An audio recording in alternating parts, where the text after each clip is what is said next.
নমস্কাৰ। সকলোলৈকে সাদৰ সম্ভাষণ জনাই পাঠ কৰিবলৈ লৈছোঁ মোৰ উপন্যাসিকা বিয়লিৰ ৰ'দালিৰ ৭বিংশতিতম খণ্ডটি। ড্ৰয়িং ৰুমত চৌধুৰী ছাৰে আটাকৰ লগত কথা পাতি আছে। তাইৰ বুকুখনত ধমৰকৈ মাৰিলে। ইমান জোৰেৰে ধপধপাবলৈ লাগিল যেন ইঞ্জিন এটাহে চলিছে। কি হ'ব এতিয়া? কি কৰিব? আজিলৈকে ইমানবোৰ গালি পাৰিছে, তাই সহ্য কৰি গৈছে। এতিয়াও যদি গালিকে দিলেহেঁতেন, আটাককনো কিয় লগাবহি লাগে? তাই জানে আটাই গালি নিদিয়ে, তাইক খঙো নকৰে, কিন্তু মনত বৰ আঘাত পাব। আৰু আয়ে তাই আৰু ভাবিবই নোৱাৰে। মূৰটো ঘূৰাইছে তাই। ৰীম ৰীম কি হ'ল? সকলো দৌৰি আহি ৰীমক আগুৰি ধৰিলহি। হঠাতে চেঞ্চলেছ হৈ গ'ল। সৰু সুৰা এটা হুলস্থুলেই হৈ গ'ল। চৌধুৰীৰো চিন্তা হ'ল। তেওঁ আগবাঢ়ি আহি চাওঁ বিচনালৈ লৈ যাওঁ। চুমুৱেও ক'লে ব'লা ককাইদেউ। চৌধুৰীয়ে ৰীমক ডাংকোলাকৈ ভিতৰৰ বিচনালৈ নি শুৱাই দিলে। চুমু পানী আনা। ৰীম ৰীম উঠা, চকু মেলা। চুমুৱেও গাত জোকাৰি ক'লে ঐ উঠ না, চকু মেলচোন ঐ। চৌধুৰীয়ে চুমুক সান্তনা দিবলৈ ক'লে ৰ'বা, বি পেচেঞ্চ। কি হ'ল ককাইদেউ? তাইতো অলপ আগলৈকে ঠিকেই আছিলে, হঠাতে কি হ'ল ন? ঠিক হৈ যাব, তুমি আই আৰু আটাৰ ওচৰলৈ যোৱা। আয়েকে অলপ ভয় খোৱা যেন দেখি চুমু আই আৰু আটাকৰ ওচৰলৈ গ'ল। আয়ে চুমুকে বকিছে, অফিচত কাম কৰি কৰি ভাগৰি থকা ছোৱালীজনীক ভোকে লঘোণে ঘটালি ফুৰিছ, নহ'বনো কিয়? চৌধুৰীয়ে ৰীমৰ কপালত হাত ফুৰাই দিলে। ৰীম ৰীম উঠা, চকু মেলা। তাই মাতিলে ছাৰ। চকু মেলি চৌধুৰীক দেখি ভয়তে আকৌ চকু মুদি দিলে। কি হ'ল? চকু মেলা আকৌ। তাই লাহেকৈ ক'লে ছাৰ, আপোনাৰ খং উঠিছে নেকি? কিয়? মই বৰ বেয়া ন? তোমাক খং কৰি থাকোঁ? নহয়। তেন্তে ভাল ছোৱালীৰ দৰে উঠা, চবেই ভয় খাইছে। ৰীম লাহে লাহে বাহিৰলৈ ওলাই গ'ল, পিছে পিছে চৌধুৰীয়ে ৰীমহঁত ঘৰত নাথাকিব বুলি জানিয়েই সিহঁতৰ ঘৰলৈ আহিছিল। চুমুৰ কথাটো এদিন নিশ্চয় এদিন তেওঁৱেই ক'ব লাগিব। গতিকে এতিয়াৰ পৰাই শৰ্মানীক মানসিকভাৱে প্ৰস্তুত কৰিব লাগিব। অমিতৰ বিষয়ে তেওঁলোকৰ ধাৰণা কি জানিব লাগিব। চুমুৰ আত্মসন্মানৰ ক্ষেত্ৰত তেওঁলোকৰ মতামত কি, এই সকলোবোৰ জানিব লাগিব। নহ'লে বহুত কিবাকিবি ঘটি যাবলৈ আছে। চৌধুৰীয়ে চুমুক হেপী জাৰ্ণিৰ উইচ কৰি শৰ্মানীৰ পৰা বিদায় লৈ আহিবলৈ ওলাই এবাৰ ৰীমৰ চকুলৈ চালে। ক'লে যেন ভালে থাকা ৰীম। কমোৱা তুলাৰ দৰে উৰি আছে ৰিমঝিমৰ মন। আগতে চুমু ঘৰৰ পৰা যোৱাৰ পাছত দুদিনমান সটসটায়েই থাকে, কিন্তু এইবাৰ অনামী আৱেগত উপঙি আছে। গুণগুণাই আছে মে অহি দৰ্পণ অহি না জানে ক্যা হো গয়া, সব কুছ লাগে নয়া নয়া। গানটো বাৰে বাৰে তাইৰ মনলৈ আহি আছে। মে ৱহি দৰ্পণ ৱহি না জানে ক্যা হো গয়া, সব কুছ লাগে নয়া নয়া। গুণগুণাই তাই কামবোৰ কৰি গৈছে। ভৰিত পাখি গজিছে যেন। উৰি যাব তাই সপোনৰ বাটেদি। ছাৰ কেতিয়াবাই আহি কামত ব্যস্ত হৈ আছে। তাইৰ এনে লাগিল যেন সপোন কোঁৱৰ বহি আছেহি ৰ'দালিৰ আসনত। যোৱাকালিৰ ভয় আৰু সন্ত্ৰাসৰ ছায়া ফালি ওলাই আহি তাই যেন মুকলি উশাহ লৈছে আজি। হ'ব নালাগে, ছাৰে তাইক ভালদৰে মাতিব নালাগে। ছাৰে তাইৰ কথা চিন্তা কৰে, সেয়ে তাইৰ অন্তৰ ভৰাই ৰাখিব। হঠাতে কি হ'ল? কানুখোৰা তাইৰ কাষেদিয়েই ছাৰৰ ওচৰলৈ গ'ল খৰধৰকৈ। তাইৰ ওঠৰ গুণগুণনিটো পিন ভগা ৰেকৰ্ডৰ দৰে আটকি গ'ল। তাই থৰ লাগি সেইফালে চাই থাকোঁতেই খুৰাৰ লগে লগে চাৰো ওলাই গ'ল, যেন খুৰাই চাৰক টানিহে নিলে। ৰিমঝিমে একো ধৰিব নোৱাৰিলে, কিন্তু মংগলজনক নহয় যে সেইটো ঠিক বুজিলে। কিনো হ'ল?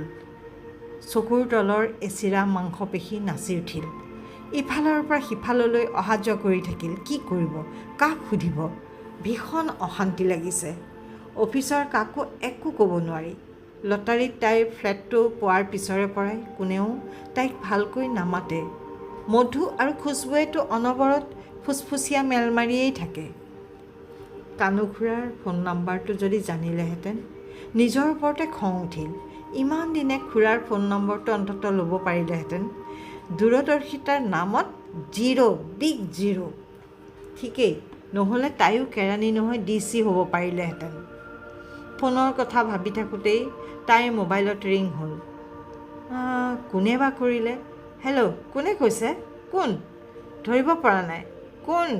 কোনে কৈছে? শান্তি বাই? हाँ দিদিমণি, আমি বাই বলছি। ৰিমঝিমে অলপ আওহতীয়া ঠাইলৈ গৈ ল'লে। শান্তিবাই, কি হৈছে? মোৰ ফোন নম্বৰ কেনেকৈ পালা? কাকাবাবু দিলেন, শেষে পরে হবে। এখন আপনি তাড়াতাড়ি এখানে চলে আসুন। কি হয়েছে ওখানে? দিদি গো, কি জানি একজন এসেছে, কি নাম বললে, আসিম না কি, এসে আমার বাড়িটা ভেঙে দিতে চাইছে। রিমঝিমে সুধিলে, তোমার দাদাবাবু কোথায়? উনি কি করছেন? দাদাবাবুর মাথায় ধরেছে, হাত চাপা দিয়ে বসে আছে। ভাই, তুমি ওনাকে একটু দেখো, এক গ্লাস জল দাও, আমি দেখছি কি করা যায়। ৰিমৰ বুজিবলৈ বাকী নাথাকিল। অকৃতজ্ঞ ভায়েক অসীম আহিছে। তাই দৌৰ মাৰি ছাৰৰ কেবিনলৈ গৈ চেক ডেছপাটছৰ ফাইলটো উলিয়ালে, যিটোৰ বাবে এদিন তাই বৰকৈ গালি খাইছিল। অসীম চৌধুৰী আৰু বুলি চৌধুৰীৰ একাউণ্টত মাৰ্কিং টেপ লগাই স্কুটিখন লৈ ওলাই গ'ল। অফিচৰ কাকো জনোৱাৰ প্ৰয়োজন বোধ নকৰিলে। যি হয় পাছত দেখা যাব। ৰিমঝিমে পোনে পোনে চৌধুৰী আলয়লৈ নগৈ দিবন কাকতিৰ ঘৰ পালেগৈ। কাকতিক চৌধুৰী আলয়লৈ পঠাই তাই লোকেল থানাৰ ইনচাৰ্জ বলিন সেনগুপ্তৰ কাষ চাপি তেওঁক মোটামুটি ধাৰণা এটা দি পৰিস্থিতি চাই কিবা এটা কৰিবলৈ অনুৰোধ কৰিলে। সেনগুপ্ত বাবুৱে তাইক এডভোকেট এজন লগত লৈ যাবলৈ পৰামৰ্শ দি নিজে খৰধৰকৈ চৌধুৰী আলয়লৈ আগবাঢ়িল। The world is a difficult place to live in wherever we might be, and life becomes more and more complicated with its unending problems. If we are fortunate, we can sometimes feel the fragrance of it and some glimpses of reality. লৰেজিনীৰ এই বাক্যশাৰী তাই বাৰে বাৰে মনত আহিছে আৰু তাই গৈ আছে। কি কৰিব ভাবি ভাবি মাথো গৈ আছে। এডভোকেট নাজমা চুলতানাক স্কুটিত উঠাই চৌধুৰী আলয়লৈ লৈ আহোঁতে ওৰেতো বাট কথাবোৰ পাগুলি পাগুলি মন ভাৰাক্ৰান্ত হৈ পৰিছিল ৰিমঝিমৰ। কিয় কৰে এনেকুৱা? শত্ৰুৱে অনিষ্ট কৰে সিও এক কথা, সেইবাবেই সিহঁত শত্ৰু। কিন্তু আপোন মানুহে সহোদৰে কেনেকৈ পাৰে ভাত খুৱাই দিয়া হাতখনকে কাটিব? নাজমা বাইদেউৰ লগত ৰিমঝিমৰ বহু পুৰণি ঘনিষ্ঠতা। তেখেতৰ ভতিজাক জেৰিনা তাইৰ খুব ভাল বান্ধৱী আছিল। অবিবাহিত বাইদেৱে ভায়েক ভতিজাকহঁতক লৈয়ে জীৱনটো পাৰ কৰিলে। নিজৰ পচন্দমতে নিকাহ হৈ যোৱা জেৰিনাৰ মৃতদেহটো যিদিনা বাইদেউৰ চোতাল পাইছিলহি, সেইদিনা ৰিমঝিমক সাৱটি তেওঁ পগলাৰ দৰে কান্দিছিল। চাকৰিত জইন কৰাৰ পাছত ৰিমঝিমৰ সময়ৰ অলপ নাটনি হয় যদিও সুৰুঙা পালেই তাই দৌৰি যায় বাইদেউৰ ওচৰলৈ। জেৰিনা হৈ তাই বাইদেউক আবদাৰ ধৰে, খং কৰে, খিলখিল হাঁহিৰে নিজান ঘৰটো মুখৰ কৰি তোলে। নাজমা বাইদেউক চৌধুৰী আলয়ৰ গেটত নমাই অকণমান ছাঁ পৰা ঠাইত স্কুটিখন পাৰ্ক কৰোঁ বুলি ইফালে ইফালে চাই থাকোঁতেই তেখেত ঘৰৰ ভিতৰ পালেগৈ। তাই মনতে ভাবিলে, ছাৰ বা কি অৱস্থাত আছে? ভায়েক ভনীয়েকে কেনেকুৱা ব্যৱহাৰ কৰিব পাৰে সেই ধাৰণা তাইৰ আছে, তাৰ নমুনা তাই দেখিছে। ৰিমঝিমে যিদিনা লটাৰীত প্ৰাইজটো পাইছিল, সেইদিনাই গধূলি এগৰাকী অচিনাকি মহিলাৰ ফোন আহিছিল। হেল্ল' বুলি ৰেছপণ্ড কৰাৰ লগে লগে অনৰ্গল বগি গৈছিল। অভিযোগৰ উপৰি অভিযোগ, তাৰে কিছুমান অত্যন্ত অশ্ৰাব্য। অফিচত তাই কি কৰে নকৰে সকলোৰে বিকৃত ব্যাখ্যা দি গ'ল উশাহ নসলোৱাকৈ। তাইৰ আই আৰু আটাককো নেৰিলে। বাৰে বাৰে সোধা স্বত্তেও পৰিচয়টো নিদিয়া মানুহজনী ছাৰৰ ভনীয়েকেই যে হ'ব সেইটো তেওঁৰ কথাৰ পৰাই ধৰিব পাৰিলে। তেওঁ কোৱা কথাখিনি চৌধুৰী ছাৰক যাতে জনায় তাৰ বাবেও উচতালে তাইক। অপমানৰ জ্বালা সহিব নোৱাৰি ফ্লেটটো এৰি দিবলৈও উচতাইছিল। এই ফোনালাপ কাকো নজনালে তাই। সকলোবোৰ উদ্দেশ্য প্ৰণোদিত। অফিচৰে কোনোবাই তেওঁক খবৰবোৰ যোগান ধৰিছে। ৰিমঝিমে নিজক ভালদৰে চিনি পায়। কোনো স্বাৰ্থজনিত বা এজনী ছোৱালীৰ বাবে লজ্জাজনক কাম তাইক কেতিয়াও কৰা নাই। গতিকে এনেধৰণৰ অপ্ৰাসংগিক কথাত প্ৰতিক্ৰিয়া দেখুওৱাৰ মানে নাই। কথা এটা আছে নহয়, কলাৰ শত্ৰু নাই, বোবাৰ শত্ৰু নাই। আগলৈ অফিচত সাৱধান হ'ব। কিন্তু কাৰোবাক সন্দেহ কৰি তাই কাকো একো নকয়। কোনোবাই কিবা কৈছে বা কৰিছে সেইটো ভুল তেওঁ নিজেই বুজক। তাই ভালদৰে উপলব্ধি কৰে সন্দেহৰ জুইয়ে নিজকেহে পোৰে। স্কুটিখন ষ্টেণ্ড কৰি তাই ভিতৰলৈ সোমাই গ'ল। কামলাজাতীয় কেইজনমানে চোকা ঢোকা মলি ইফালে সিফালে থিয়াথি কৰি আছে। কেইজনমানে হাৱাই চেণ্ডেলযোৰাকে খুলি তাতে বহি আড্ডা মাৰিছে। চৌহদটোৰ পৰিৱেশটোৱে তাইৰ মনলৈ বিষাদ আনি দিলে। বাৰান্দাত উঠিয়েই ৰিমঝিমে ড্ৰয়িং ৰুমৰ ফালে ভুমুকিয়াই চালে। কাকতি ছাৰ আৰু সেনগুপ্ত ছাৰে নিজৰ মাজতে কথা পাতি আছে। নাজমা বাইদেউৰ সন্মুখত দেখাত চৌধুৰী ছাৰৰ দৰে এজন মানুহ বহি আছে। ছাৰ নহয়, চশমা নাই নহয়, ভায়েকেই হ'ব। তাই সেইফালে নগৈ বাওঁফালৰ কৰিডৰটোৰে সোমাই গ'ল। শান্তিবাই থাকিব চাগৈ। ছাৰ আৰু কানুখুৰাকো দেখা নাই ড্ৰয়িং ৰুমত। ভিতৰতেই আছে নিশ্চয়। ডাইনিং টেবুলতে মূৰটো পেলাই ছাৰ বহি আছে, কাষতে কানুখুৰা। দুৱাৰত ভেজা দি শান্তিবাই ৰৈ আছে।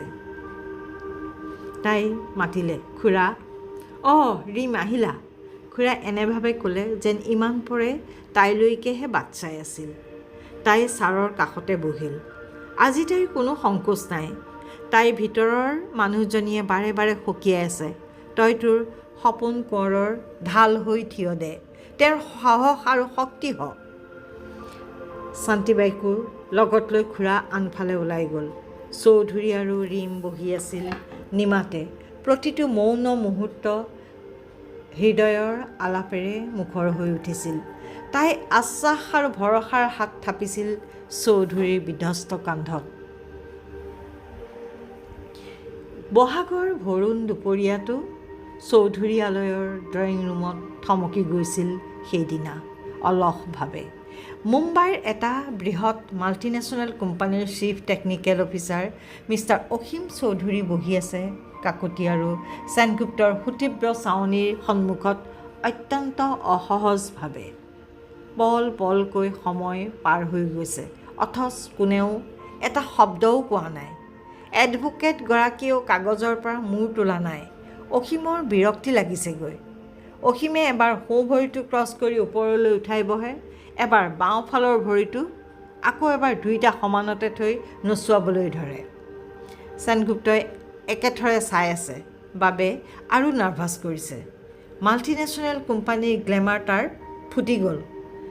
খিৰিকীৰ ফাঁকেৰে অসীমে বাহিৰলৈ চাই আছে মাজে মাজে। মনে মনে ভাবিছে, এই বুলিজনীও নহা হ'ল। নিজেই খবৰ দিলে, এতিয়া ভৰ দুপৰলৈকে তাইক দেখা দেখি নাই।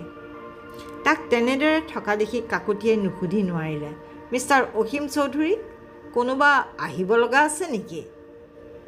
সি মূৰ দুপিয়াই ক'লে, হয়, মোৰ ভণ্টি অহাৰ কথা আছিল।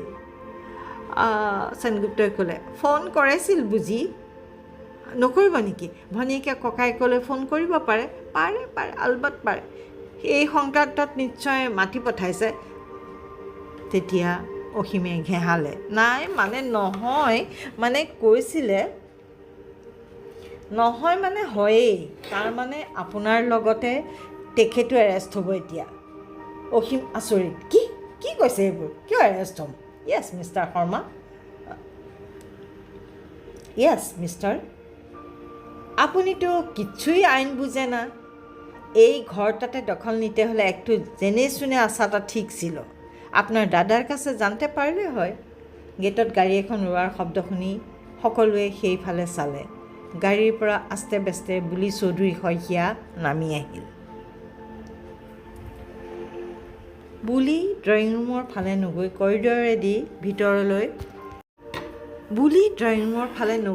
কৰিডৰেদি ভিতৰ সোমাই গ'ল।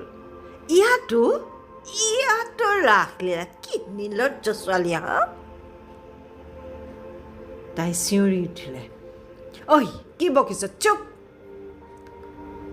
বিমল চৌধুৰীয়ে বুলি লৈ যি চোৱাই যেন যাব তেনেধৰণে ক'লে, দাদা তই মোক তেনেকৈ ক'ব পাৰিলি লোকৰ ছোৱালী এজনীৰ বাবে? বিমল চৌধুৰীয়ে ৰীমলৈ চাই ক'লে, ৰীম তুমি এতিয়া যোৱা। তাই লাহেকৈ ক'লে, ছাৰ যোৱা ইয়াৰ পৰা, যোৱা, ইটছ মাই অৰ্ডাৰ, গো। বুলিয়ে ককায়েকৰ মূৰ্তি দেখি অলপ ভয় খালে। তাৰপিছত লাহেকৈ ক'লে, দাদা তই বুজা নাই, এই ছোৱালীবোৰৰ বিশ্বাস নাই একেবাৰে, তোক অকৰা পাই ঠগিব। চৌধুৰীয়ে লগতে ক'লে, যিদৰে তই আহিছ, অসীম আহিছে নহয় জানো? তই এইবোৰ কি কৈছ বৌদা? খবৰদাৰ বৌদা বুলি নামাতিবি, বৌদাক কেতিয়াবাই মাৰি পেলালি। আৰু শুন, মই তহঁতৰ কাৰো দাদা নহওঁ, মই বিমল চৌধুৰী, বুজিছ? মই বিমল চৌধুৰী, মনত ৰাখিবি। এতিয়া ব'ল বাহিৰলৈ, ভৱিষ্যতে মোৰ ঘৰৰ ভিতৰত সোমাবলৈ আগতে অনুমতি লৈ ল'বি, বুজিছ? এইটো চৰকাৰী ৱেইটিং ৰুম নহয়, ব'ল। ড্ৰয়িং ৰুমলৈ আহি চৌধুৰীয়ে বুলিক চিনাকি কৰাই দিলে, এয়া মিছেছ বুলি শইকীয়া আৰু এখেত মিষ্টাৰ অসীম চৌধুৰী। চৌধুৰীদেউ আইনমতে SBI মৰ্টগেৰেজত থকা সম্পত্তি ভাঙিবলৈ বা নতুনকৈ সাজিবলৈ গ'লে লিগেল প্ৰচিডিউৰত যাব লাগিব, অন্যথা কেছ হৈ যাব। দিবন কাকতিয়ে লগে লগেই ক'লে। অসীমে বিমল চৌধুৰীলৈ চাই ক'লে, দাদা এয়াতো আমাৰ দেউতাৰ সম্পত্তি। বিমলৰ হৈ